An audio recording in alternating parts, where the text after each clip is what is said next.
வேந்தரின் ஒரு நாள் ஒரு பொழுது இரவு செய்திகளுக்காக சஞ்சனா. முதலில் தலைப்புச் செய்திகள்.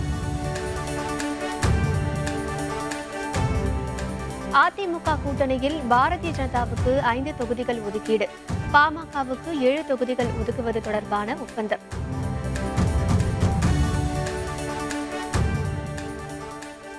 அதிமுக பாஜக கூட்டணி 40 தொகுதிகளிலும் வெற்றி பெறும், மத்திய அமைச்சர் பியூஷ் கோயல் உறுதி.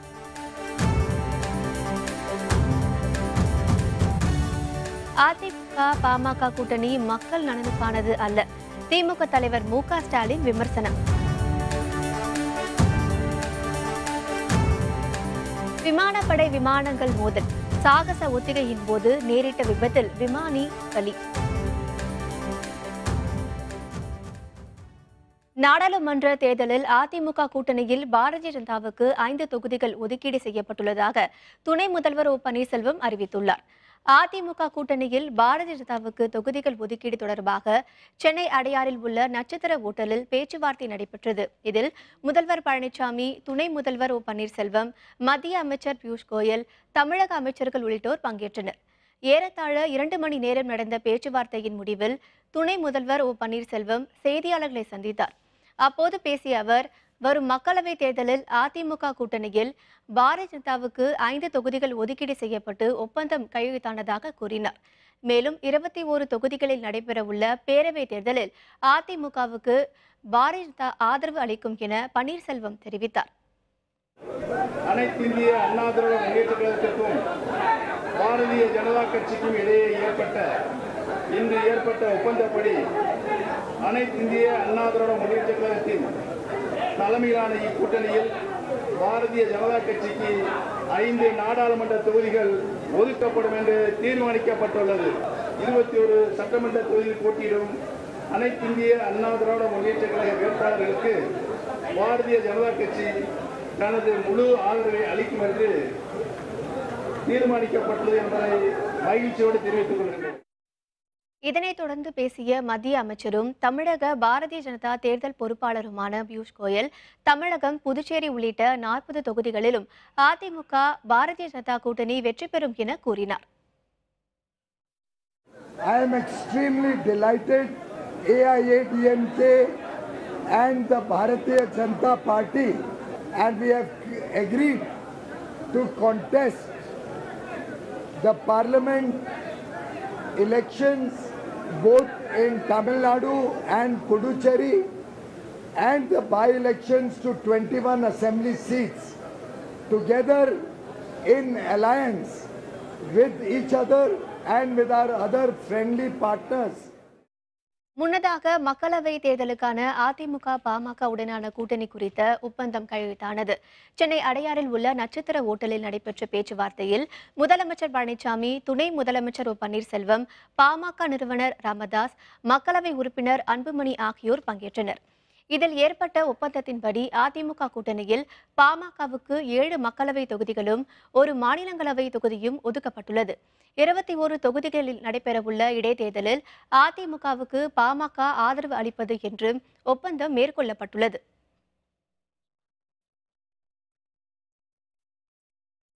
அமெரிக்காவில் சிகிச்சை பெற்று தாயகம் திரும்பிய தேமுதிக தலைவர் விஜயகாந்தை மத்திய அமைச்சர் பியூஷ் கோயல் சந்தித்து நலம் விசாரித்தார். மக்களவைத் தேர்தலில் அதிமுக, பாமக, பாரதிய ஜனதா இடையே கூட்டணி உறுதியான நிலையில் தேமுதிகவை இந்த கூட்டணியில் இணைக்க நடவடிக்கை எடுக்கப்படுவதாக தகவல் வெளியானது. இந்த நிலையில் தேமுதிக தலைவர் விஜயகாந்தை மத்திய அமைச்சர் பியூஷ் கோயல் சந்தித்து விரைவில் நலம் பெற வாழ்த்து தெரிவித்துள்ளார். அப்போது மத்திய அமைச்சர் பொன் ராதாகிருஷ்ணன், மாநில தலைவர் தமிழிசை சவுந்தரராஜன், பாரதிய ஜனதா தமிழக பொறுப்பாளர் முரளிதர ராவ், முன்னாள் தலைவர் CB ராதாகிருஷ்ணன் ஆகியோர் உடனிருந்தனர். I was very keen to meet Captain, who is an old friend. I am happy to see that he has recovered very well after his treatment. We pray for his long life and good health in the service of the people of Tamil Nadu. AIADMK PMK கூட்டணி மக்கள் நலனுக்காக அமைக்கப்பட்டது அல்ல என திமுக தலைவர் மு.க. ஸ்டாலின் விமர்சித்துள்ளார். இதுகுறித்து வேலூர் அருகே ஆம்பூரில் வாக்குச்சாவடி முகவர்கள் கூட்டத்தில் பேசிய அவர், நாட்டை பற்றியும் மக்களை பற்றியும் ராமதாசுக்கு கவலை இல்லை என கூறினார். 2009ஆம் ஆண்டு தேர்தலில் அதிமுக பாமக கூட்டணி அமைத்து போட்டியிட்டும் வெற்றி பெறவில்லை என்றும் ஸ்டாலின் குறிப்பிட்டார். ஜெயலலிதாவிலிருந்து, எடப்பாடியிலிருந்து, ஓபிஎஸ்ஸிலிருந்து இங்கே இருக்கக்கூடிய எல்லா அமைச்சர்களை பற்றியும், அதிமுக மண்டலங்களை பற்றியெல்லாம் ஒரு புத்தகமே எழுதி வெளியிட்டவர் ராமதாஸ் அவர்கள், டாக்டர் ராமதாஸ் அவர்கள். இன்னைக்கு பேர் கூட்டு சொல்லிருக்காங்க. என்ன காரணம்? மக்களை பற்றி கவலைப்படலை, நாட்டை பற்றி கவலைப்படலை, எதை பற்றியும் கவலைப்படலை, இதை பற்றி தான் கவலைப்பட்டிருக்கேன். ஆக இந்த நிலையில ஒரு கூட்டு பிஜேபி, அதிமுக, பாமக முழு சென்றிருக்கு. மக்களவைத் தேர்தலில் தமிழகத்தில் திமுக தலைமையிலான கூட்டணியில் எத்தனை இடங்களை பெறுவது என காங்கிரஸ் தலைவர் ராகுல் காந்தி ஆலோசனை மேற்கொண்டார். தில்லியில் உள்ள ராகுல் காந்தியின் இல்லத்தில் நடைபெற்ற ஆலோசனைக் கூட்டத்தில் முன்னாள் நிதியமைச்சர் ப. சிதம்பரம், தமிழக காங்கிரஸ் மேலிட பொறுப்பாளர் முகுல் வாஸ்னிக் ஆகியோர் பங்கேற்றனர். தமிழக காங்கிரஸ் மாநில தலைவர் KS அழகிரி, முன்னாள் தலைவர்கள் திருநாவுக்கரசர், தங்கபாலு, EVKS இளங்கோவன் உள்ளிட்டோரும் உடனிருந்தனர்.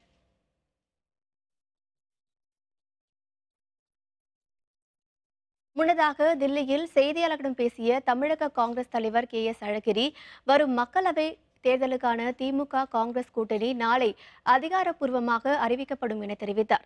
திமுக, அதிமுக என இரண்டு கட்சிகளுடன் பாமக கூட்டணி குறித்து பேச்சு நடத்தியதாக குறிப்பிட்டார்.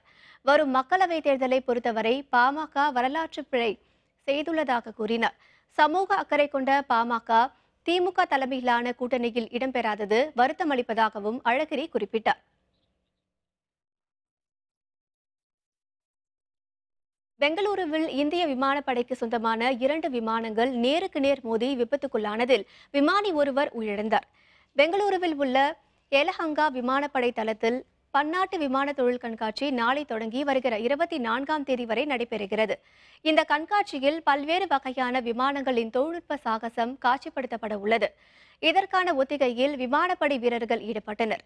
எலஹங்கா தளத்திலிருந்து புறப்பட்டு சென்ற சூரிய கிரண் பிரிவை சேர்ந்த 2 பேர் விமானங்கள் பயிற்சியின் போது எதிர்பாராத விதமாக ஒன்றுடன் ஒன்று மோதி விபத்துக்குள்ளாகின. 2 விமானங்களும் தரையில் மோதி தீப்பிடித்தன. இதனால் அப்பகுதியில் கரும்புகை எழுந்தது. இதனையடுத்து தீயணைப்பு வீரர்கள் விரைந்து சென்று தீயை கட்டுப்படுத்தினர். இந்த விபத்தில் விமானி ஒருவர் உயிரிழந்தார். இதில் படுகாயமடைந்த விமானிகள் 2 மருத்துவமனையில் அனுமதிக்கப்பட்டுள்ளனர்.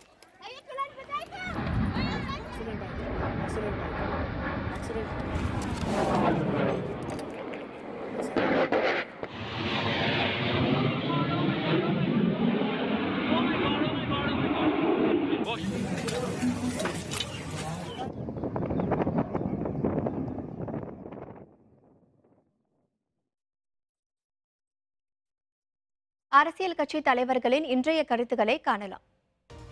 தேர்தல் நேரத்தில் வன்முறை கூடாது என பாகிஸ்தான் பிரதமர் இம்ரான் கான் தெரிவித்துள்ளார். ஜம்மு காஷ்மீரின் புல்வாமா தீவிரவாத தாக்குதல் குறித்து விளக்கம் அளித்துள்ள அவர், பயங்கரவாத தாக்குதலுக்கு பாகிஸ்தானை தொடர்புபடுத்த இந்தியாவிடம் எந்தவொரு வலுவான ஆதாரமும் கிடையாது என்றும் பேச்சுவார்த்தை மூலம் தீர்வு காணலாம் எனவும் தெரிவித்துள்ளார்.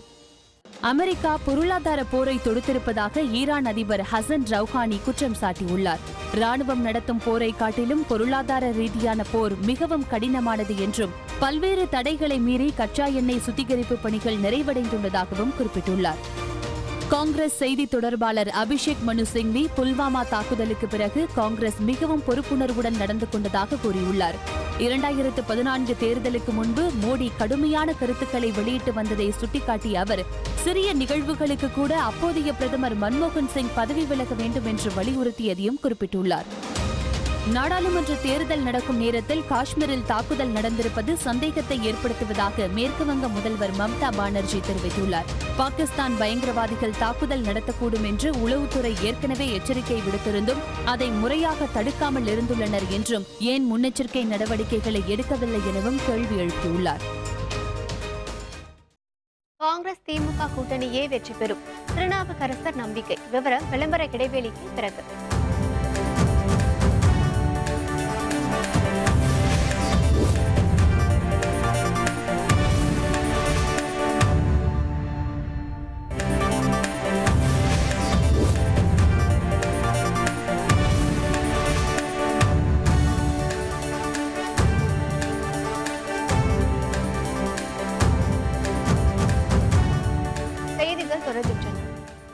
வருகிற மக்களவைத் தேர்தலில் காங்கிரஸ் திமுக கூட்டணியே வெற்றி பெறும் என தமிழக காங்கிரஸ் முன்னாள் தலைவர் திருநாவுக்கரசர் நம்பிக்கை தெரிவித்துள்ளார்.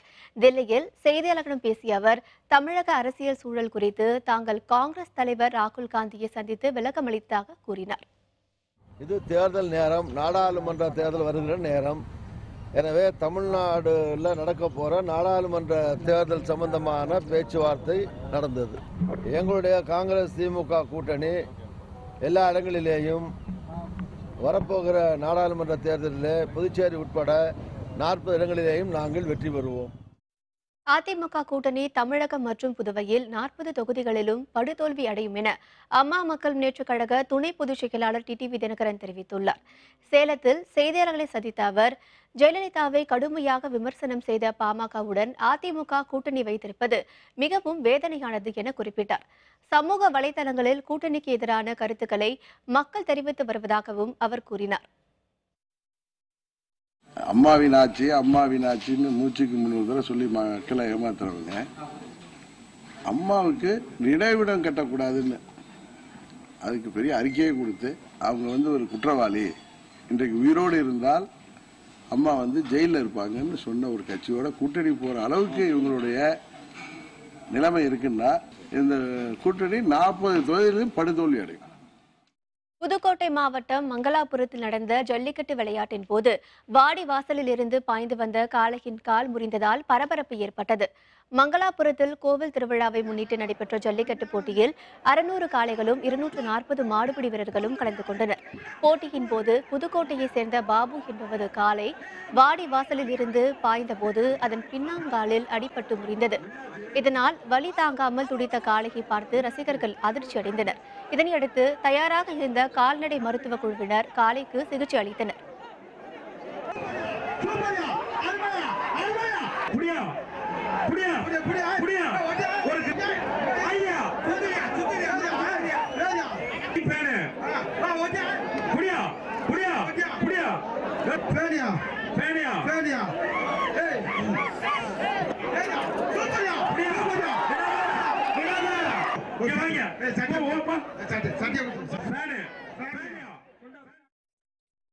மதுரை தெற்கு மாசி வீதியில் தான் பணிபுரிந்த நகை பட்டறையிலேயே 50 சவரன் தங்க நகைகளை திருடி சென்ற வடமாநில ஊழியரை காவல்துறையினர் தேடி வருகின்றனர். மேற்கு வங்கத்தை சேர்ந்த சஃபீக் என்பவர் மதுரை தெற்கு மாசி வீதியில் நகைப்பட்டறை நடத்தி வருகிறார். அவரது கடையில் மேற்கு வங்கத்தை சேர்ந்த முகமது ஹசத் என்ற இளைஞர் பணிபுரிந்து வந்தார். நகைப்பட்டறை உரிமையாளர் சஃபீக் வெளியே சென்றிருந்த போது ஊழியர் முகமது 50 சவரன் தங்க நகைகளை திருடி சென்று தலைமறைவானார். இதுகுறித்து வழக்கு பதிவு செய்துள்ள தெற்கு வாசல் காவல்துறையினர் வடமாநில இளைஞரை தேடி வருகின்றனர்.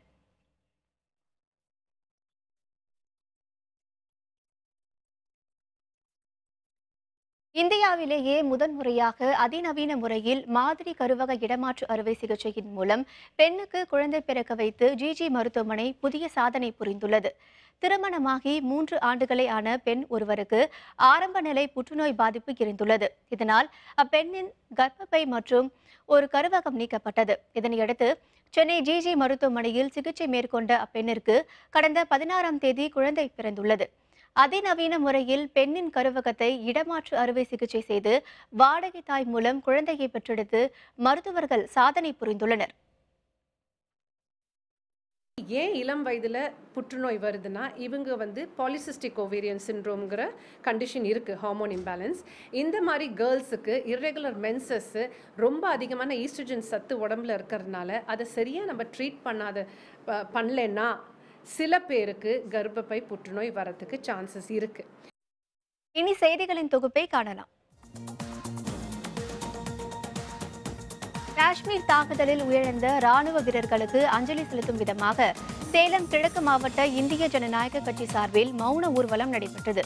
பயங்கரவாத தாக்குதலில் உயிரிழந்த ராணுவ வீரர்களுக்கு சேலம் கிழக்கு மாவட்ட இந்திய ஜனநாயக கட்சி சார்பில் அஞ்சலி செலுத்தப்பட்டது. உயிரிழந்த வீரர்களின் உருவப்படத்திற்கு மலர் தூவி தீபம் ஏற்றி அஞ்சலி செலுத்தப்பட்டதையடுத்து மாவட்ட செயலர் செல்வகுமார் தலைமையில் மௌன ஊர்வலம் நடைபெற்றது. இதில் கட்சியின் மாநில மாவட்ட நிர்வாகிகள் கலந்து கொண்டனர். காஷ்மீரில் வீர மரணமடைந்த ராணுவ வீரர்களுக்கு நாகப்பட்டினம் மாவட்டம் தெற்கு பொய்கைநல்லூரில் கிராம மக்கள் திரண்டு வந்து அஞ்சலி செலுத்தினர். தெற்கு பொய்கை நல்லூர் கிராமத்தில் இருந்து மௌன ஊர்வலமாக தொடங்கி சுமார் 2 கிலோமீட்டர் வரை சென்ற கிராம மக்கள் பறவை பேருந்து நிலையத்தில் அமைக்கப்பட்டிருந்த மறைந்த வீரர்களின் புகைப்படங்களுக்கு மலர் தூவி மரியாதை செலுத்தினர். திருவள்ளூர் மாவட்டம் வல்லூர் அனல்மின் நிலைய 1வது அலகில் உற்பத்தி தொடங்கிய 2 நாட்களிலேயே மீண்டும் கொதிகலனில் ஏற்பட்ட கசிவு காரணமாக 500 மெகாவாட் மின் உற்பத்தி பாதிக்கப்பட்டுள்ளது. தரமற்ற உதிரி பாகங்களை கொண்டு மின் உற்பத்தி செய்யப்படுவதால் இதுபோன்ற விளைவுகள் ஏற்படுவதாக ஊழியர்கள் குற்றம் சாட்டினர். பட்டாசு ஆலைகளை திறக்க கோரியும் ஆலைகளை திறக்கும் வரை நிவாரண தொகை வழங்க கோரியும் விருதுநகர் மாவட்டம் சிவகாசியில் தமிழ்நாடு அனைத்துலக மாற்றுத்திறனாளிகள் மற்றும் உரிமைகளுக்கான சங்கம் சார்பில் ஆர்ப்பாட்டம் நடைபெற்றது. உச்சநீதிமன்றம் இடைக்கால தீர்ப்பினால் சிவகாசியை மையமாக கொண்டு இயங்கி வரும் 1070 பட்டாசு ஆலைகள் மூடப்பட்டன. இதனால் வேலையின்றி தவித்து வரும் பட்டாசு ஆலை தொழிலாளர்கள் பல்வேறு கட்ட போராட்டங்களில் ஈடுபட்டு வருகின்றனர். பெண் குழந்தைகள் பாதுகாப்பை வலியுறுத்தி இந்தியா முழுவதும் 17,000 கிலோமீட்டர் விழிப்புணர்வு நடைபயணம் மேற்கொண்டுள்ள தில்லி இளைஞர் ஆசிஷ் சர்மாவுக்கு மதுரையில் உற்சாக வரவேற்பு அளிக்கப்பட்டது. பஞ்சாப், ஹரியானா, ராஜஸ்தான், சிக்கிம் உள்ளிட்ட 31 மாநிலங்களில் 15,770 கிலோமீட்டர் தூரத்தை ஆசிஷ்குமார் நிறைவு செய்துள்ளார். இதனையடுத்து புதுச்சேரி, அந்தமான் நிக்கோபார் சென்று பின்னர் மார்ச் மாத இறுதியில் தில்லி செல்கிறார். நாகை அருகே கஜா புயல் நிவாரணம் வழங்காததற்கு கண்டனம் தெரிவித்து வட்டாட்சியர் வாகனத்துடன் சிறைப்பிடித்து கிராம மக்கள் போராட்டத்தில் ஈடுபட்டதால் பரபரப்பு ஏற்பட்டது. கருங்கனி ஊராட்சியில் கிராம நிர்வாக அலுவலகத்தை முற்றுகையிட்ட பொதுமக்கள் கண்டன முழக்கங்களை எழுப்பி ஆர்ப்பாட்டத்தில் ஈடுபட்டனர். காவல்துறையினர் பேச்சுவார்த்தை நடத்தியதையடுத்து பொதுமக்கள் போராட்டத்தை கைவிட்டனர்.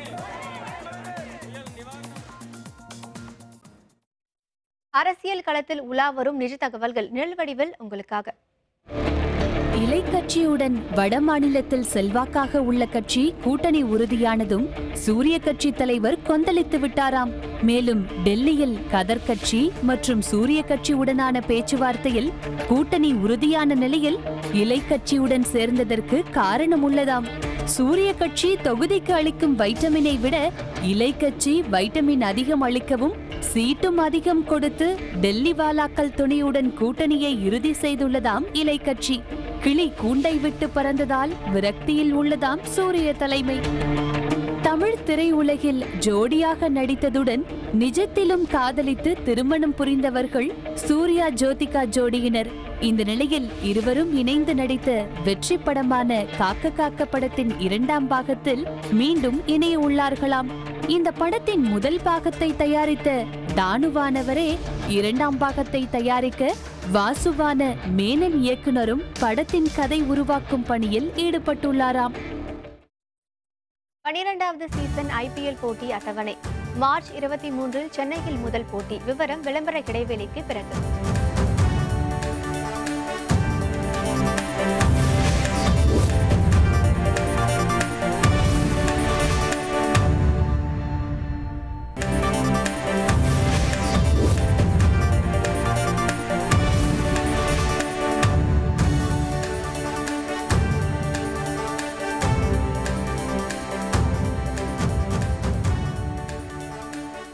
தொடர்கின்றன.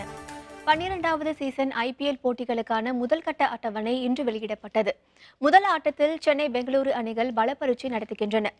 IPL 20 ஓவர் கிரிக்கெட் திருவிழாவின் 12வது சீசன் போட்டிகள் மார்ச் 23ஆம் தேதி தொடங்கும் என இந்திய கிரிக்கெட் கட்டுப்பாட்டு வாரியம் அதிகாரப்பூர்வமாக அறிவித்துள்ளது. மக்களவை தேர்தல் நடைபெற இருப்பதால் இம்முறை போட்டிகள் 2 கட்டமாக நடத்தப்படும் என தெரிகிறது. அதன்படி முதல் 2 வாரத்திற்கான போட்டி அட்டவணை இன்று வெளியிடப்பட்டது. இதில் 17 போட்டிகள் நடைபெற உள்ளன. சென்னை சேப்பாக்கத்தில் நடைபெறும் முதல் போட்டியில் நடப்பு சாம்பியன் சென்னை சூப்பர் கிங்ஸ் அணி ராயல் சேலஞ்சர்ஸ் பெங்களூரு அணியை எதிர்கொள்கிறது. இனி தங்கம், வெள்ளி விலை நிலவரங்களை காணலாம். சென்னையில் ஆபரண தங்கத்தின் விலை சவரனுக்கு 120 ரூபாய் அதிகரித்து 1 சவரன் விலை 25,688 ரூபாயாகவும் 1 கிராம் தங்கத்தின் விலை 3,211 ரூபாயாகவும் உள்ளது. வெள்ளி விலையில் மாற்றம் எதுவும் இன்றி 1 கிராம் 43 ரூபாய் 60 காசுகளாகவும் 1 கிலோ வெள்ளியின் விலை 43,600 ரூபாயாகவும் உள்ளது. மீண்டும் தலைப்புச் செய்திகள். அதிமுக கூட்டணியில் பாரதிய ஜனதாவுக்கு 5 தொகுதிகளும் பாமகவுக்கு 7 தொகுதிகளும் ஒதுக்கீடு செய்வது தொடர்பான ஒப்பந்தம் கையெழுத்தாகியுள்ளது.